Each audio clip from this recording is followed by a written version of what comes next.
Hello YouTube, my name is Ryan Timms and I am a video creator based in North Carolina. I wanted to put together a really quick video going over the buttons on the Canon T6 and T7. This is Canon's entry-level DSLR. The T6 and T7 are exactly the same body. The only difference is in the sensor, which is what's under the hood.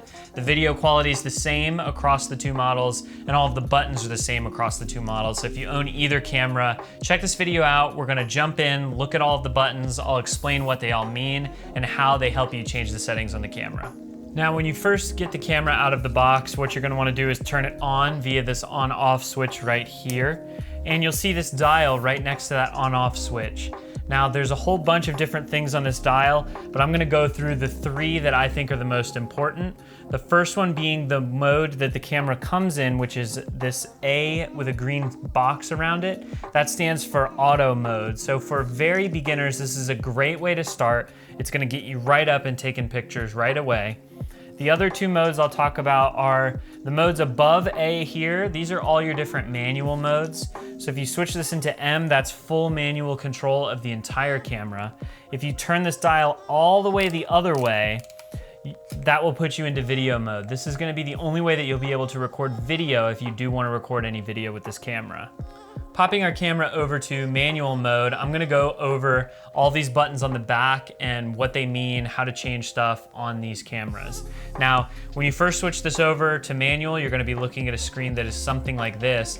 If you wanna be able to see what you're gonna take a picture of, you can of course look into this eyepiece here, or you can hit this button right here, which is your live preview mode. If you click it, you'll hear the mirror snap open. And now you can see what we will be taking a picture of on our camera here. So, hi. Now I have this error message because I did not put a card in the camera, which reminds me, if you do want to put a card or change the battery in the camera, the door here is on the bottom. You press it in. It's kind of tricky to get out, but here is where your SD card will go and you'll push this latch to insert your battery. Okay, so now we're in manual mode here and there's a few different buttons on the back. They all do different things. So let's quickly go through them one by one. Your AV button with this weird box with a plus and minus on it, this is gonna change your exposure. So when the camera does that, it's just falling asleep. Don't worry about it. You'll have to press your live view button again to get back to where we wanna be. But if you wanna change your aperture, which is this 5.6 number, if you ever wanted to say, open it up, make the image brighter, you have to hold down this AV button and turn this dial up here, right near the shutter button on the camera. So this AV button is what's gonna change your aperture when you need to do that. You hold it down and change it. Otherwise, if you just turn this dial on the top here, if you only turn the dial, you're gonna only change your shutter speed. Next is gonna be the Q button. This brings up our quick menu for quick access to changing of these settings. We'll have autofocus, drive mode, white balance, picture profile, quality of image, and your ISO. You can change any of these at any time by either thumbing left and right on the D-pad when you have the quick menu up, or you press the set button, and then that brings up all your options for that particular mode. Select which one you want, you hit set again, and it locks it in. So again, for all of these, you can hit set, thumb across, maybe I want to set a timer for 2 seconds. I hit set and now that is selected. If I want to go down and change my ISO, but I want to do it quickly, I can just thumb left or right. So maybe I want to jump to 1600 ISO, or I can hit set, open it up, move up and down and across this way as well. Next is your display button. This is gonna show different menu items. You can cycle through this and it's gonna give you all sorts of different information. My preferred mode is this one right here that shows me all my quick menu stuff all the time. The next button I wanna talk about is our menu button here. This is pretty self-explanatory. This is gonna dive us deeper into the menus. You use this D-pad to move around those menus and read through what they all mean, and you can hit menu to escape and bring you back out to where you were. Now, all of these other buttons around the center only work when we're not in live view. So I'm gonna smash this button again to take me out of live view and into my settings.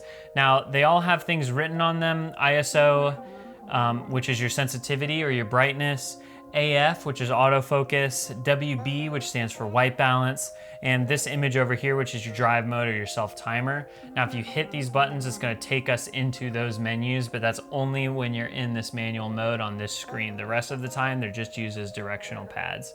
So again, you can move through them just like you had access in the quick menu, but now you're not getting the live preview of the screen. You just have all of this information for you really big, and a lot of more professional users prefer to shoot this way. A few more things to highlight. You may notice some of these switches on your lens, AF and MF. This is gonna switch you from autofocus to manual focus. So if you pop this back and you wanna change the focus of your lens by moving the ring in the front yourself, or leave it in AF, and the camera, when it's in an autofocus enabled mode, it will grab focus for you. This one down here is for your stabilizer. So the stabilization is built into the lenses on these cameras, and some lenses will have this, some lenses won't. As you get deeper into buying different lenses, this is something that will probably be important to you. I recommend anytime you have a lens with it to just leave it on. Also, there's this button here on the side. This is your lens release button. So this is what you push if you do want to change your lenses to take them on and off. You just have to line up your red dot here at the top with the notch or corresponding red dot on your lens. Line them up, spin, you'll hear it click, and that's how you know you're locked in. Last but certainly not least are a few more buttons that we have here across the top. This is lightning bolt looking button is for our flash. So when our camera is awake and we hit that flash button, we're gonna have our flash pop up. So if you want control over that and you don't want it to just pop up randomly on its own, you're in a manual mode, this is how you access the flash. The other two buttons up here, this switch that we talked about earlier controls your shutter speed or your aperture, depending on if you have other buttons pressed. And then of course right here, our most important button, our shutter button. This is how you take pictures. Now things change a little bit when we move over into movie mode. When you switch the camera into movie mode, it puts you automatically into live view, as you'll see here. Now, if you want to start and stop recording, you don't get to do that from the shutter button on the front of the camera. You have to do that with our live view button here, which is also signaled by our red dot. So this is going to be our start, stop, movie record button. Everything else on the back is going to work the same as it does in photo mode in video. That's gonna be it for the T6 and T7. If you found this video useful, hit that like button. If you wanna see more videos like this, let me know in the comments below what cameras you want me to cover. And if you have any questions how to set up your T6 or T7, leave them in the comments of this video. Thanks for watching, and I'll see you in the next one.